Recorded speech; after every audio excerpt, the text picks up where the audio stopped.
Amruthaveni lice kit presents daily news പ്രഭാത വാർത്തകൾ powered by Pulimoottil silks KSFE in association with Joy Alukkas. ഇത്തവണ first അടിക്കില്ലേ നമ്മള്?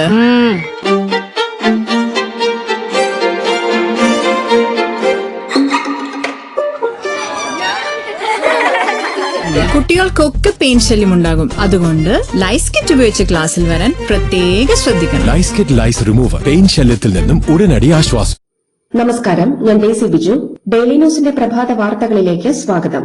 ഇന്ന് ജൂലൈ 31 വെള്ളിയാഴ്ച. കനത്ത മഴ മൂലം ആലപ്പുഴ, എറണാകുളം, വയനാട്, കാസർഗോഡ്, കോട്ടയം ജില്ലകളിലെ വിദ്യാഭ്യാസ സ്ഥാപനങ്ങൾക്ക് ഇന്ന് അവധി. പ്രൊഫഷണൽ കോളേജുകൾ ഉൾപ്പെടെയുള്ളവയ്ക്ക് അവധി ബാധകമാണ്. കോഴിക്കോട് ജില്ലയിലെ വടകര, താമരശ്ശേരി താലൂക്കുകളിലെ വിദ്യാഭ്യാസ സ്ഥാപനങ്ങൾക്കും അവധി പ്രഖ്യാപിച്ചിട്ടുണ്ട്.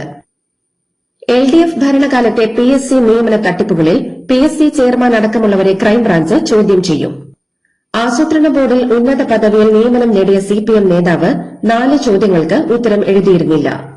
6 ചോദ്യങ്ങളുടെ ഉത്തരം തെറ്റായിരുന്നു. പരീക്ഷ എഴുതിയ മറ്റുള്ളവർക്ക് 0 മാർക്ക് നൽകിയാണ് നിയമനം നൽകിയതെന്നും ക്രൈംബ്രാഞ്ച് കണ്ടെത്തി. വിവിധ തസ്തികകളിൽ CPMകാരെ നിയമിക്കാൻ നടത്തിയ തട്ടിപ്പുകൾക്കെതിരെ കൂടുതൽ പരാതികൾ അന്വേഷണ സംഘത്തിന് ലഭിച്ചിട്ടുണ്ട്. പശ്ചിമേഷ്യയിൽ ഇന്ത്യൻ നാവികരുടെയും കപ്പലുകളുടെയും സുരക്ഷ ഉറപ്പാക്കാൻ നടപടികൾ എടുക്കുമെന്ന് കേന്ദ്രമന്ത്രിസഭ. നാവികർക്ക് വിവരങ്ങൾ കൈമാറാനും അടിയന്തര സഹായങ്ങൾ ഉറപ്പാക്കാനും പ്രധാനമന്ത്രി നരേന്ദ്രമോദിയുടെ അധ്യക്ഷതയിൽ ചേർന്ന യോഗം നിർദ്ദേശിച്ചു. കീടനാശിനികളുടെ ലഭ്യത ഉറപ്പുവരുത്താനും പുനരുപയോഗ ഊർജ്ജത്തിന്റെ ഉപയോഗം പ്രോത്സാഹിപ്പിക്കാനും യോഗത്തിൽ നിർദ്ദേശമുണ്ട്. PM ശ്രീ പദ്ധതിയിലൂടെ ഒരു വർഗീയ അജണ്ടയും നടപ്പാക്കില്ലെന്ന് വിദ്യാഭ്യാസ മന്ത്രി N. ഷംസുദ്ദീൻ. കേരള സിലബസ് മാത്രമേ കേരളത്തിലെ വിദ്യാലയങ്ങളിൽ പഠിപ്പിക്കൂ. LDF സർക്കാർ വരുത്തിവെച്ച പ്രതിസന്ധിയാണ് PM ശ്രീ കരാറെന്നും അദ്ദേഹം പറഞ്ഞു. വീര്യം കുറഞ്ഞ മദ്യം വിൽക്കുന്നത് സംബന്ധിച്ച് തീരുമാനിക്കാൻ UDF ഉപസമിതി രൂപീകരിക്കും. രണ്ടാം ഭൂപരിഷ്കരണം, സ്വകാര്യ നിക്ഷേപം തുടങ്ങിയവയിൽ തീരുമാനമെടുക്കാൻ ഒരു ദിവസം നീളുന്ന യോഗം ചേരാനും UDF തീരുമാനിച്ചു. ശബരിമലയിൽ ഈ മണ്ഡലകാലത്ത് പുറത്തുനിന്ന് നെയ് വാങ്ങേണ്ടെന്ന് തിരുവിതാംകൂർ ദേവസ്വം ബോർഡ്.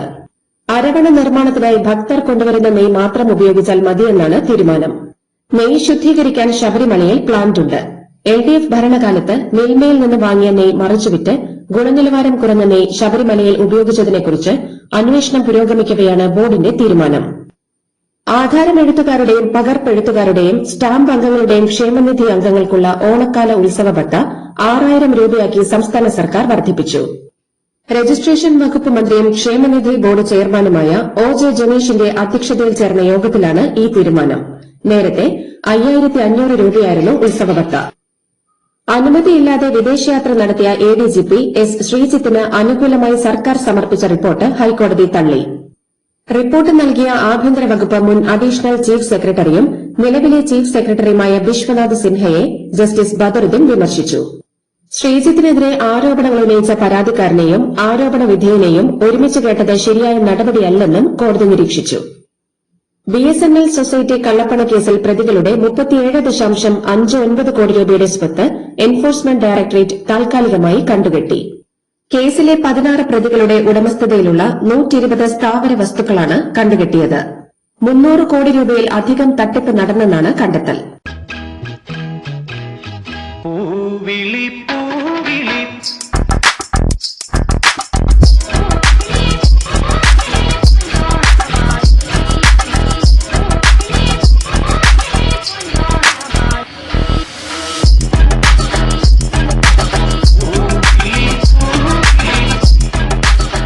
ഈ ഓണം കളറാവട്ടെ പുളിമൂട്ടിൽ silks.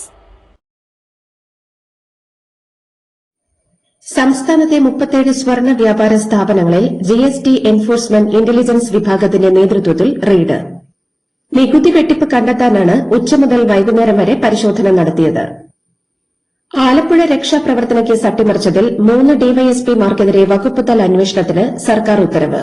DYSPമാരായ Arun KS, KP Thomson, Sunil Raj എന്നിവർക്കെതിരെയാണ് അന്വേഷണം. രക്ഷാപ്രവർത്തന കേസ് അന്വേഷിച്ച 3 DYSPമാരുടെ മൊഴിയിലാണ് കേസ് അന്വേഷണ അട്ടിമറി പുറത്തുവന്നത്. പവർ കട്ടിന്റെ പേരിൽ മുഖ്യമന്ത്രി വിമർശിച്ച ഫേസ്ബുക്ക് പോസ്റ്റ് ഇട്ടതിന് ഫോൺ കസ്റ്റഡിയിലെടുത്ത സംഭവത്തിൽ ഫോൺ ഉടമയ്ക്ക് തിരിച്ചു നൽകി പോലീസ്. സംഭവം വിവാദമായതോടെയാണ് ഫോൺ തിരികെ നൽകി ആലപ്പുഴ സൌത്ത് പോലീസ് തലയൂരിയത്. പരിശോധനയിൽ ഒന്നും കണ്ടെത്താൻ കഴിഞ്ഞില്ലെന്ന് പോലീസ് അഹമ്മദ് കബീറിനെ അറിയിച്ചു. കൊച്ചിയിലെ ഓൺലൈൻ ടാക്സി ഡ്രൈവർമാർ ഇന്നു മുതൽ യൂബർ സർവീസുകൾ ബഹിഷ്കരിക്കും. നിരക്ക് വർധന ആവശ്യപ്പെട്ടുള്ള സമരത്തിന് പിറകെ ഡ്രൈവർമാരെ യൂബർ ഓഫീസിലേക്ക് ചർച്ചയ്ക്ക് വിളിച്ചിരുന്നു. എന്നാൽ ഓഫീസ് പൂട്ടിയ നിലയിലായിരുന്നു.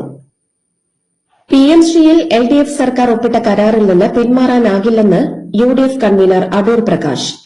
ഏതൊക്കെ വിദ്യാഭ്യാസ സ്ഥാപനങ്ങൾ PM ശ്രീയിൽ ഉൾപ്പെടുത്തണമെന്ന് സർക്കാർ തീരുമാനിക്കും. കേന്ദ്ര ഫണ്ട് വാങ്ങാനുള്ള നടപടികളുമായി സർക്കാർ മുന്നോട്ടു പോകും. മന്ത്രിസഭാ ഉപസമിതിയുടെ യോഗം ബുധനാഴ്ച നടക്കും. തങ്ങൾ അധികാരത്തിൽ വന്നാൽ PM ശ്രീ പദ്ധതി അറബിക്കടലിൽ എറിയുമെന്ന് വീമ്പിളക്കിയവർ അത് നടത്തിക്കാണിക്കണമെന്ന് മുൻ മന്ത്രിയും CPM കേന്ദ്ര കമ്മിറ്റി അംഗവുമായ P രാജീവ്. PM ശ്രീയുമായി മുന്നോട്ടു പോകാനുള്ള തീരുമാനം BJPയുടെ B ടീമാണ് കോൺഗ്രസ് എന്ന് ഒരിക്കൽ കൂടി തെളിയിക്കുന്നതാണെന്ന് CPI സംസ്ഥാന secretary Binoy Viswam. ഡൽഹിയിലേക്കുള്ള spice jet വിമാനം റദ്ദാക്കിയത് മൂലം കൊച്ചി വിമാനത്താവളത്തിൽ ഡൽഹിയിലേക്കുള്ള യാത്രക്കാർ കുത്തിയിരുന്ന് പ്രതിഷേധിച്ചു.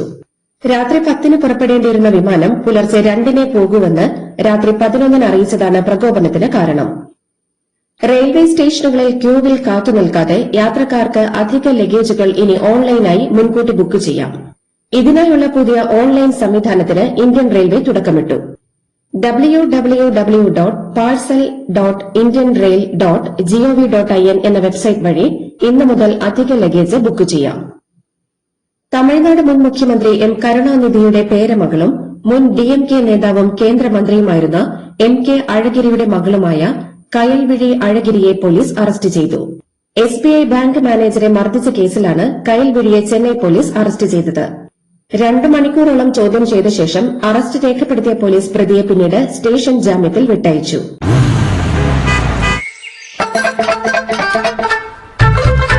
എല്ലാവർക്കും വന്നു ഡാൻഡ്രഫ്, എന്തു ചെയ്യും ചേട്ടാ? പേടിക്കണ്ട, ഇവിടുണ്ടല്ലോ ഡാൻഡ്രഫ് 15 ഓയിൽ. ഉടനടി മാറും താരൻ, ഉപയോഗിക്കൂ വേഗം. Amrutveni dandruff quit, the ultimate dandruff solution. പാർലമെന്റിലെ തന്റെ ഓഫീസിൽ അടിയന്തര ഉന്നതതല യോഗം വിളിച്ച് പ്രധാനമന്ത്രി നരേന്ദ്രമോദി. ആഭ്യന്തരമന്ത്രി അമിത്ഷാ, പ്രതിരോധ മന്ത്രി രാജ്നാഥ് സിംഗ്, വിദേശകാര്യമന്ത്രി S ജയശങ്കർ, ധനമന്ത്രി നിർമ്മല സീതാരാമൻ, ദേശീയ സുരക്ഷാ ഉപദേഷ്ടാവ് അജിത് ഡോവൽ എന്നിവരുൾപ്പെടെ കേന്ദ്ര മന്ത്രിസഭയിലെ പ്രമുഖരും ഉന്നത ഉദ്യോഗസ്ഥരും യോഗത്തിൽ പങ്കെടുത്തു. നീറ്റ് പരീക്ഷാ ക്രമക്കേടുകളിൽ പ്രതിഷേധിച്ച് ജന്തർ മന്ദിറിൽ നടന്ന സമരത്തിൽ പങ്കെടുത്തവർക്കെതിരെ രജിസ്റ്റർ ചെയ്തിരുന്ന കേസുകൾ പിൻവലിക്കാൻ ഡൽഹി സർക്കാർ ഉത്തരവിട്ടു. ജൂലൈ 29-ന് വൈകുന്നേരം 6 വരെയുള്ള കണക്കുകൾ പ്രകാരം പ്രതിഷേധങ്ങളുമായി ബന്ധപ്പെട്ട പോലീസ് 13 കേസുകളാണ് രജിസ്റ്റർ ചെയ്തതെന്ന് ആഭ്യന്തര വകുപ്പ് പ്രിൻസിപ്പൽ സെക്രട്ടറി സന്തോഷ് D വൈദ്യ വെളിപ്പെടുത്തി. ഡൽഹിയിൽ പോലീസ് അതിക്രമത്തിന് ഉത്തരവാദിയായ കേന്ദ്ര ആഭ്യന്തരമന്ത്രി അമിത്ഷാ രാജിവെക്കണമെന്ന് രാജ്യസഭയിൽ കോൺഗ്രസ് അധ്യക്ഷൻ മല്ലികാർജ്ജുൻ ഖർഗെ. വിദ്യാർത്ഥികൾക്ക് നേരെ പെല്ലറ്റും കണ്ണീർ വാതകവും പ്രയോഗിച്ചതും ലാത്തിചാർജ് നടത്താൻ നിർദ്ദേശിച്ചതും അമിത്ഷായാണ്. പ്രധാനമന്ത്രി നരേന്ദ്രമോദി ആഭ്യന്തരമന്ത്രി അമിത്ഷായുടെ രാജി ചോദിച്ചു വാങ്ങണം. RSS ദളിത് വിരുദ്ധതയും മനുസ്മൃതിയും സിലബസിന്റെ ഭാഗമാക്കിയെന്നും അദ്ദേഹം ആരോപിച്ചു. മന്ത്രി JP നദ്ദയും ചെയർമാൻ CP രാധാകൃഷ്ണനും ഖർഗെയുടെ പരാമർശങ്ങളെ എതിർത്തു. ഖർഗെയുടെ പരാമർശങ്ങൾ രേഖകളിൽ നിന്ന് നീക്കി. പ്രധാനമന്ത്രി നരേന്ദ്രമോദി രാജിവെച്ച് സോഷ്യൽ മീഡിയ ഇൻഫ്ലുവൻസർ ആകണമെന്ന് CJP സ്ഥാപകൻ അഭിജിത് ദീപ്കെ. ഡൽഹിയിൽ നിന്ന് മഹാരാഷ്ട്രയിലെ വീട്ടിലെത്തിയ ശേഷം മാധ്യമങ്ങളെ കാണുന്നതിനിടെയായിരുന്നു അഭിജിത് ദീപ്കെ പ്രധാനമന്ത്രിയെ പരിഹസിച്ചത്. എഥനോൾ പെട്രോളിനെതിരെ ഡൽഹിയിൽ ഇന്ന് പ്രതിഷേധം പ്രഖ്യാപിച്ച ടീം ഭാരത് എന്ന സംഘടനയുടെ നേതാവ് തെഹസിൻ പൂനെവാലയുടെ ഇൻസ്റ്റഗ്രാം അക്കൌണ്ട് റദ്ദാക്കി. കേന്ദ്ര സർക്കാരിനെതിരെ സത്യം പറഞ്ഞതിനാണ് നടപടിയെന്ന് പൂനെവാല വിമർശിച്ചു. മധ്യപ്രദേശിലെ ധറിലെ ബോധ്ശാല സമുച്ചയത്തിന് സമീപത്തുള്ള ദർഗയിൽ മുസ്ലിം മതവിശ്വാസികൾക്ക് വെള്ളിയാഴ്ച ഉച്ചയ്ക്ക് 1 മണി മുതൽ 3 വരെ പ്രാർത്ഥന നടത്താൻ സുപ്രീംകോടതിയുടെ അനുമതി. ചീഫ് ജസ്റ്റിസ് സൂര്യകാന്ത് അധ്യക്ഷനായ ബെഞ്ചാണ് ഉത്തരവിട്ടത്.